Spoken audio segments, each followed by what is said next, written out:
Hey everyone, my name is Susan Murray and I am the Senior Recruiter for the Western Region here at IPS. My job has lots of different responsibilities, but my main focus is to go out there to find, recruit, and hire the best talent in the industry for IPS.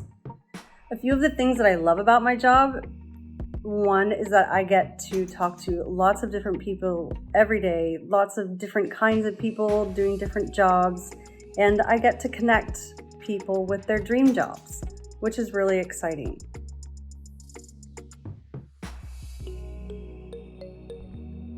Your first question was, what are the different branches of engineering? Well, I'm going to talk about IPS, the types of engineers that we hire here. So let's start with a mechanical engineer. That's the branch of engineering that does the design construction of machines. So for example, the soda fountain that you go and use at the movie theater, that would be designed and built by a mechanical engineer. So if you're someone who loves robotics, mechanical engineering might be right for you. Then we have electrical engineering, also very cool. Which electrical engineering is the design and application of anything that uses electricity. So think about your iPad. How does it turn on and off? How does the camera know to turn on when you click the button on the screen? Electrical engineers are the ones who build things like that. Next, we have process engineers. They are responsible for developing, installing, and monitoring the equipment and processes that turn raw materials into an end product. So, how does a pill become a pill? The materials go through a process, and the engineer is responsible for that. We have architects who envision and design the buildings and labs where drugs that save lives are made. That's a very exciting type of role to lead in life. And I don't want to leave out, I would say last but not least, are CQV engineers. CQV stands for Commissioning, Quality, and Validation. So these are the people who make sure that all the systems are properly placed and that they test the systems to make sure that they will safely pump out those pills that end up in your pharmacy.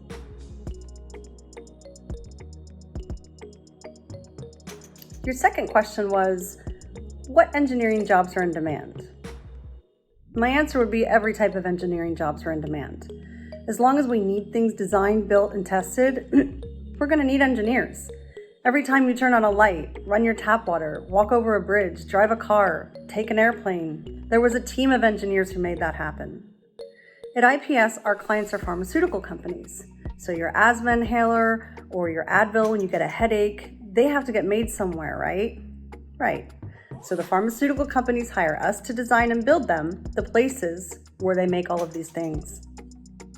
All types of engineers I spoke about in my first answer are needed to get this done. The architects, the mechanical engineers, electrical engineers, automation, process, and CQV.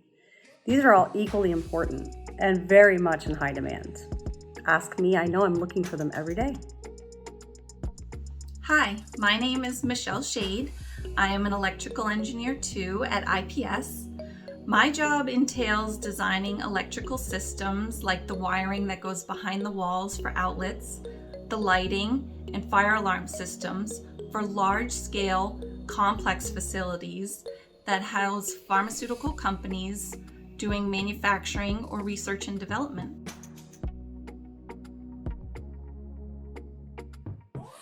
One question I get asked a lot in my career field is, what made you become an engineer?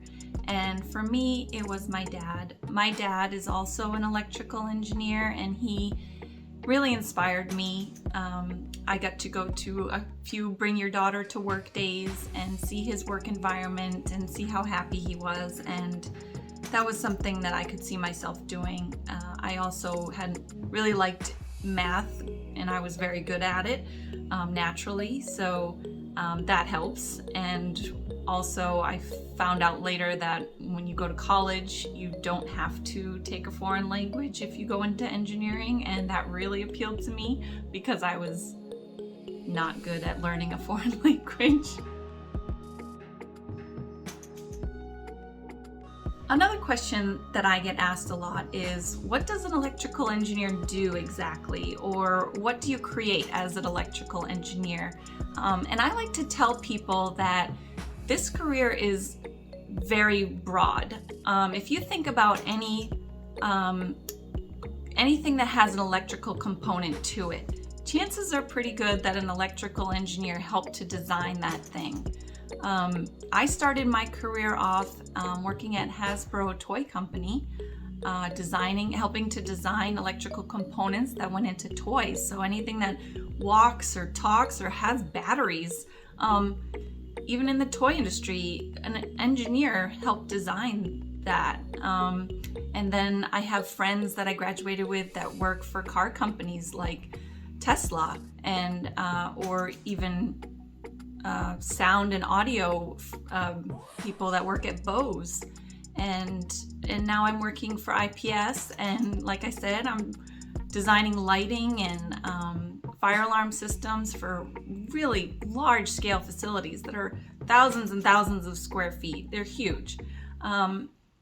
I also worked doing air traffic control systems and like the networking component of that. So basically, instead of working on electrical components that go behind the wall and are kind of invisible, I was working on wiring on how to hook up large scale computer systems and server systems that go into airports.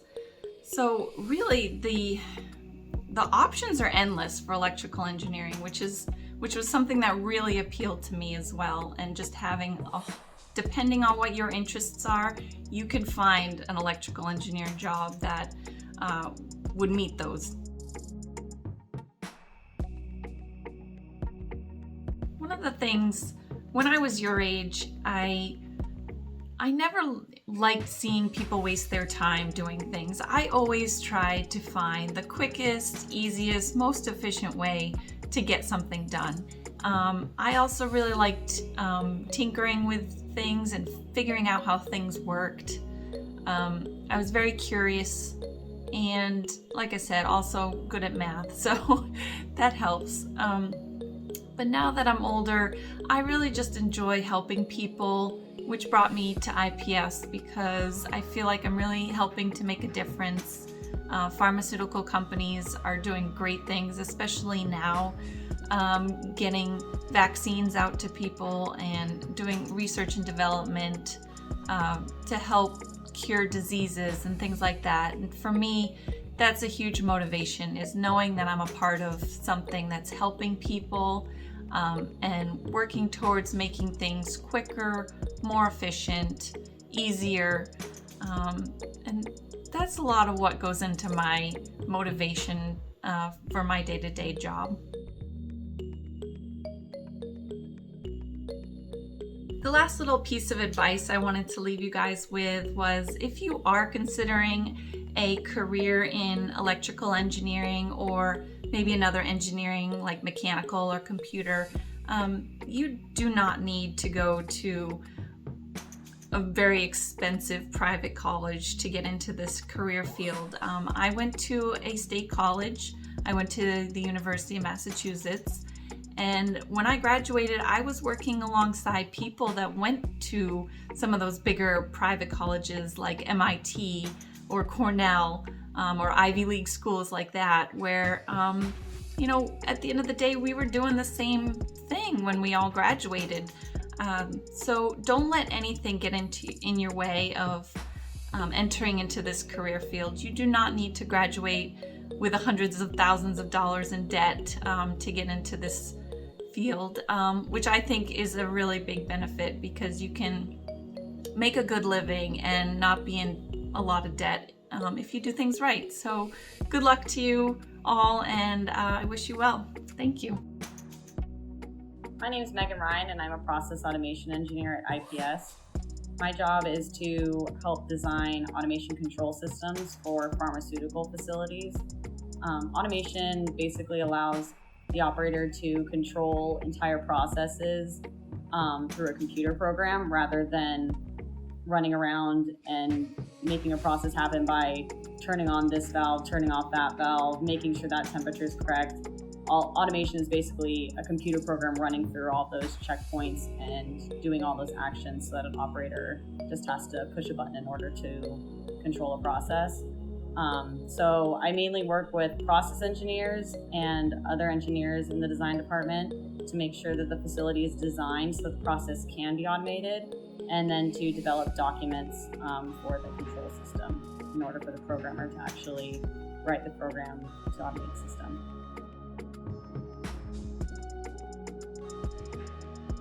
Both my parents are actually mechanical engineers, and I was always good at math and science when I was in school, so it was always something that I had an idea that I would be good at naturally. So I was pretty surprised when I switched my major to chemical engineering in college that it was a lot harder than I thought it was going to be. I kind of thought I was just going to be naturally good at it and skate by. And I actually ended up not passing one of my engineering classes. So I had to decide whether to retake the class or to switch my major. So it was probably then that I decided that I really wanted to be an engineer despite it being a lot of work. So I retook the class and graduated with a chemical engineering degree.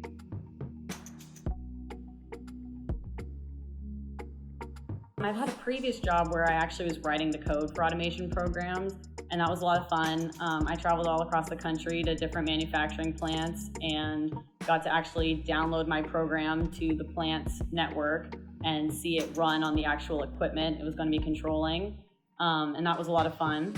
But at IPS, I actually work on the design side of automation, so before any programming is happening. So I get to work with engineers from departments like process or electrical and make sure that their designs are including automation, or they're thinking about how automation is going to be incorporated into their design. So I work with them a lot. I then create documents that lay out the general plan of how we see the automation system being designed, like what hardware or software they should be using, what equipment we think is going to be automated, and then those documents then go to the programmer to make their job easier and write more efficient and effective code.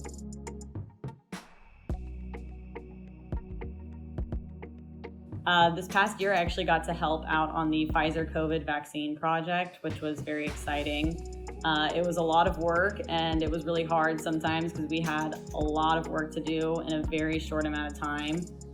But it was all worth it because we knew at the end that we would be helping to make a product that would save a lot of people's lives, which is a really important part of working in the life science or pharmaceutical industry, is that you know that everything that you're working for and all the designs that you help with are, in the end, going to produce something that is going to save people's lives, which is a really rewarding part of the job. Hi, I'm Yana, and I'm really glad and excited to talk to you all today. I completed my master's in chemical engineering, and now I'm working as a CQV engineer at Integrated Project Services. As an engineer, I work in pharmaceutical industry. My job is to make sure everything we are planning to use, like it can be equipment, facility, or a process, is fit to use, and make sure that the day-to-day production goes smooth and consistent without any problems. Recently, I worked on a very interesting project related to COVID-19. I worked on making sure the equipment that we use to produce COVID-19 medicine is working well. I'm glad to be a part of something that is really useful in these challenging times.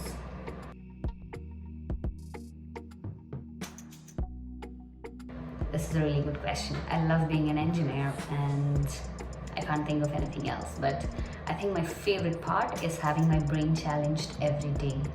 You always get to work on something new. The basics never change, but there are always little quirks or situations that come across.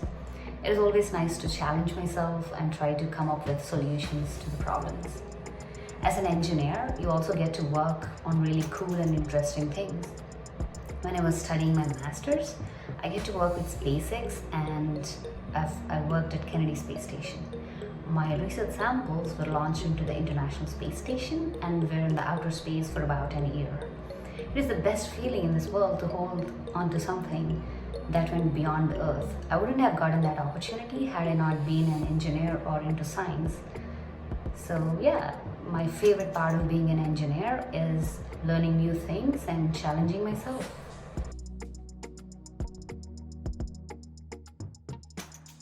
I'm inspired by people who enjoy leaving their comfort zone and do not mind venturing into unknown. Be it famous athletes, entrepreneurs, or scientists who revolutionize this world that functions today. It doesn't have to be too big to change the world or something. It can be even small, doing something coming out of our comfort zone, like participating in a discussion or asking a question, coming out of our comfort zone. So yeah, I really like people who come out of their comfort zone and boundaries and do something. My name is Sandra Bashamp. I'm a mechanical engineer and a process architect. For a living, I design clean rooms. If you were receiving medicine or the COVID vaccine, that type of medicine is typically made in a clean room. And the reason for that is to make sure you're only getting medicine in that vial of product. You're not getting bugs or dirt or hair. So clean rooms are pretty cool to design.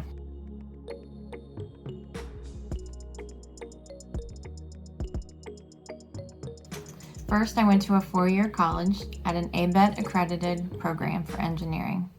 Second, coming out of college, I took the Fundamentals of Engineering exam. It was a 4-hour exam that tested me over the basic material I learned in my engineering degree.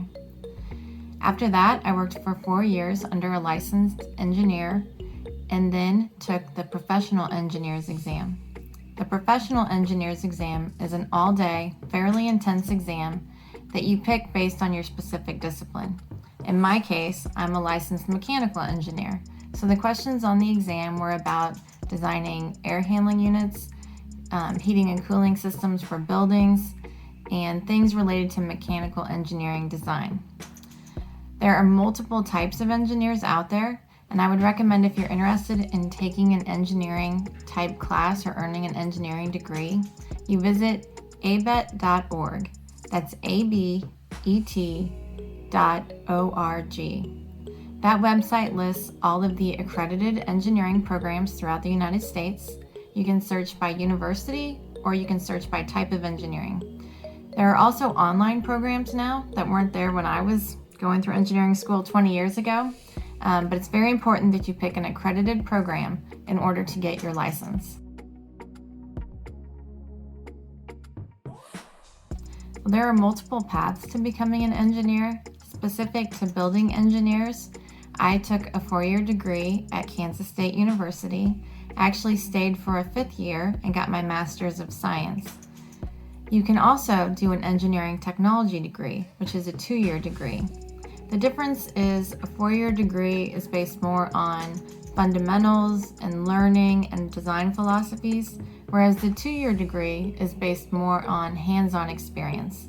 So people who take the 2-year degree tend to go into construction or manufacturing, and they learn about the materials and properties of fabricating those things and putting them together, and then spend a longer amount of time working under a licensed engineer, learning how to do their trade. Both paths will get you to the point where you can take a test, the professional engineering exam, and become a licensed engineer. Once you're a licensed engineer, you have a stamp that you use to seal documents to show that you reviewed the information and they are designed correctly.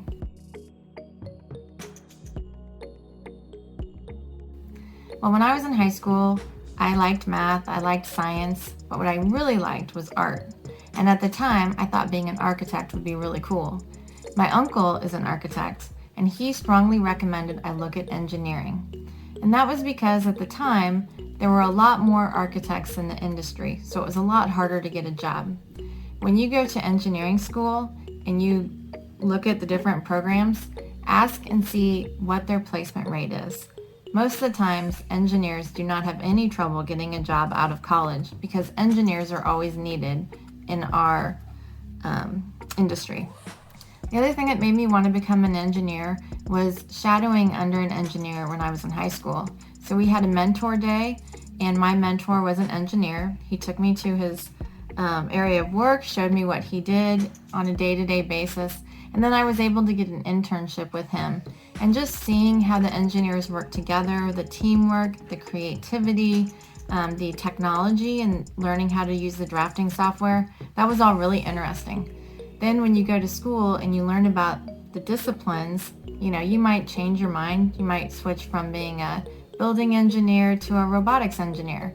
But a lot of the basics are the same. So as long as you start in an accredited program, if you change your mind halfway through, most of your time in school will still be applicable. And I think what you'll find is there's not one specific type of engineer. Engineers aren't super shy and introverted and they just want to work by themselves.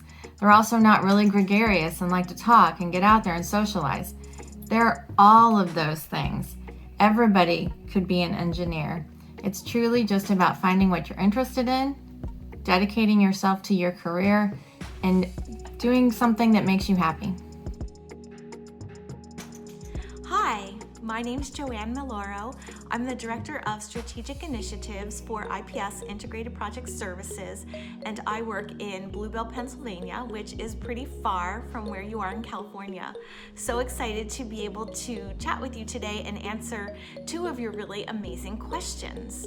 I have been working in this industry, specifically with IPS, for about 15 years, and previously I worked for several different companies, actually, always in a male-dominated field, which I think is pretty normal for women in STEM, certainly of my age. It's been an interesting ride. For example, I grew up in the 1970s and started my career in the early 1980s, which I'm sure to you seems ancient, and sometimes I feel that way, but other times I feel like I just got started, and I'm so excited to keep, stay the course and keep on going. So I will let you know that I'm going to answer your very first question. Please forgive me if I go off on tangents. I have a lot to say about this topic. Without further ado.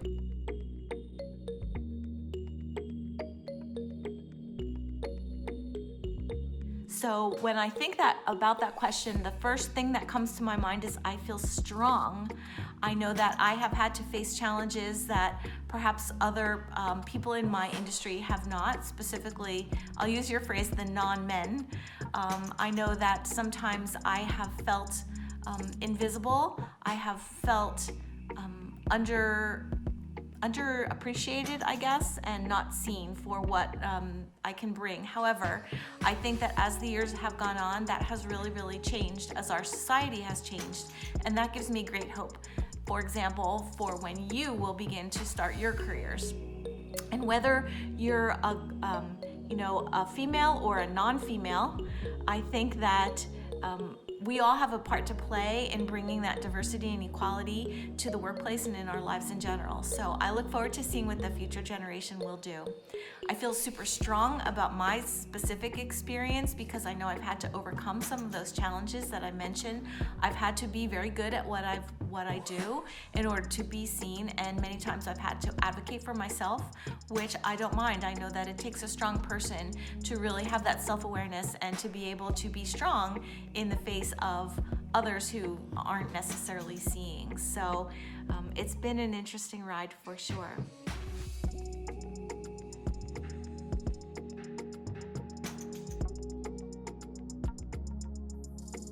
So this is a double negative. It's a little hard to follow, but I think what you're asking is, why are there so few females found in STEM fields? And I think the answer to this is really a generational question. I think that these days you'll find that almost equal numbers of men and women are going into the STEM fields and studying them in college and beyond, graduate degrees and professional degrees. And so that the perception might be that there aren't a lot of women in STEM fields. But I think that is because you might be looking at an older generation. For example, my generation, when, as I mentioned before, women weren't expected or really even thought of in the medical profession or in engineering very much. The allowable careers for women would be nursing in the STEM fields, maybe a teacher, like a science teacher or chemistry teacher or something like that. But I do think that it is becoming much more equal as far as people going to school to study engineering, for example. I think women are just starting to edge out men in engineering schools for the majority of the seats, especially at state universities. So that tide has changed for sure. And I have great hope that it will continue to be equal for you in your generation when you get to college and beyond, starting your careers, that it will be much more equal division. So here's part 2 of your second question that I thought was really compelling. You asked, is there a lot of misogyny in STEM fields? And so what I find compelling about this is that misogyny is such a strong word. To me, misogyny means prejudice or hate against women. And in my experience, I have never felt misogynist tendencies toward me or toward any other women that I worked with in a STEM field. And so I was a chemistry major in school, and again, I never felt that anyone was hateful or very prejudiced against me or any of my other women colleagues. What I have felt is invisible. I felt overlooked. And so that's a little bit different, but never the strong hate. So thank you for these great questions. I think that it's really interesting. I have a follow-on, and so here's my next thought about misogyny in STEM fields.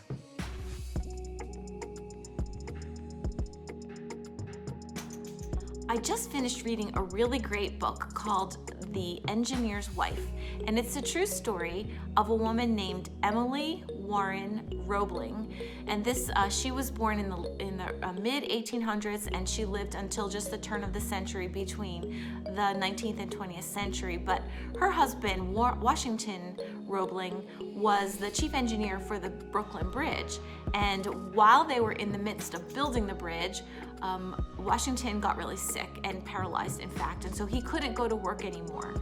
And so his wife, Emily, was called into action to sort of be his eyes and ears on the project. She would go back and forth to the work site every day, and she would bring back information and share it with her husband, and he would give her instructions, and they would have conversations, and she would go back and implement that the next day at the work site. What's really interesting is that I do believe Emily did experience misogyny and hate.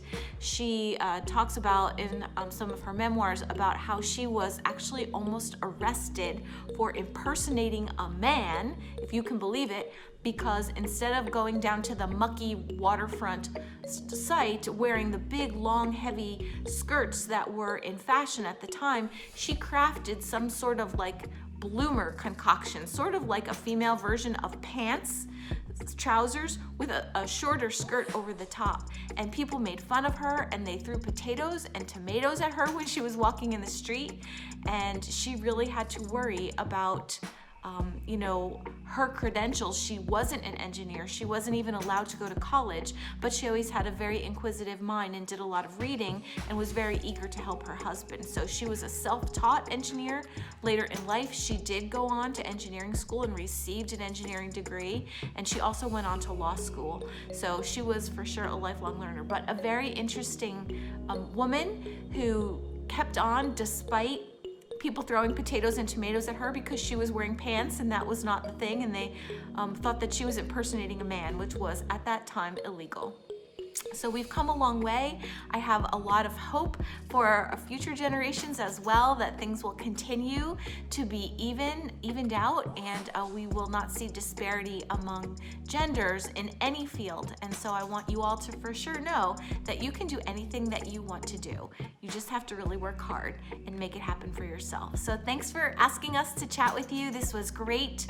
I think I learned a lot in reading your questions and thinking for myself how I would answer them, not only the questions that I answered for you today, but all the questions that you posed to all of us. So thanks again. Have a great day.